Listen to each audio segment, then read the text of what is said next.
10 past the hour here in Moscow. Migrants in Greece have staged a protest demanding the border with Macedonia be opened. They've been blocking rail lines in protest against the closure of the so-called Balkan route used to travel from Greece to Central and Northern Europe.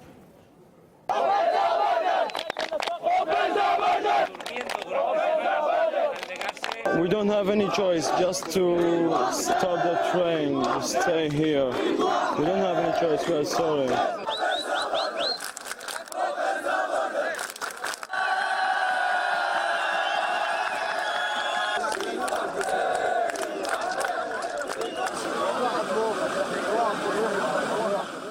Migrants have been afraid they might be sent back to Turkey after the EU reached a deal with Ankara earlier this month. Turkey was promised €3 billion on top of the earlier payment of another €3 billion. Visa-free travel and faster progress on EU membership. In return, it agreed to take back illegal migrants from Europe and send Syrian refugees there instead. Many in the EU hailed the whole agreement as a game changer. At least we made a step forward towards more control and less illegal migration. Well, they certainly put migrants on edge. Hundreds on the Greek-Macedonian border were frustrated on Sunday after rumours the crossing would be open. Greece has now even installed loudspeakers to inform migrants otherwise. 11,000 people are currently camped in that area waiting for the border to open. RT's Roman Kosarev reports. We are on the border between Macedonia and Greece, now the temporary home to thousands of asylum seekers who live in tents while waiting for passage further into Europe. However, under the EU's new deal with Turkey, many of them will likely be sent back. Among them, Ibrahim, a former translator for the U.S. Army in Iraq. After having worked for the U.S. military, Ibrahim started receiving death threats. Wandering and working odd jobs in Syria, Kurdish northern Iraq and Turkey for almost a decade, he's been threatened numerous times. People, when they threaten me and they push me from my shoulders like animal, I never forget that. After a series of failed attempts to get an American visa, he's now languishing at an asylum seeker hotspot, hoping to get refuge in Europe. How many people live in this tent right here?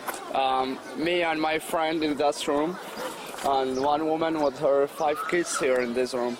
There's not much to do here, so Ibrahim volunteers his time translating as well as helping out in the kitchen. I went to Syria. I applied on United Nations there. There I was waiting for 2 months for UN, but situation there was bad too. No jobs, no work, and I back Iraq again. Though appreciated by his American military employers during his tenure, Ibrahim now feels completely abandoned. I have connection with them on email, so I contact my friend, this Sergeant Donny Workman. He was in Iraq too, and I tell him that's what happened with me and I can't be here anymore. And that time he don't answer me. I think he went to United States. Ibrahim's wife Diana is currently in Canada, and his ultimate goal is to be reunited with her as soon as possible. That, however, is easier said than done. The Canadian government needs a marriage certificate. All he has is this piece of paper signed by witnesses in accordance with the Islamic tradition. Ibrahim's fate remains unclear for the time being, and at this point, he doesn't really care where he will end up, as long as it's with his wife.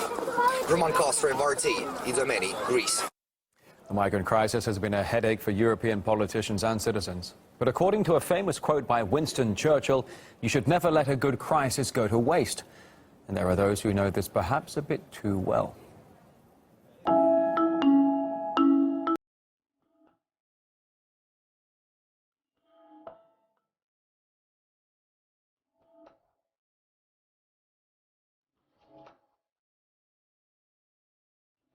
No borders, no nation, safe transportation.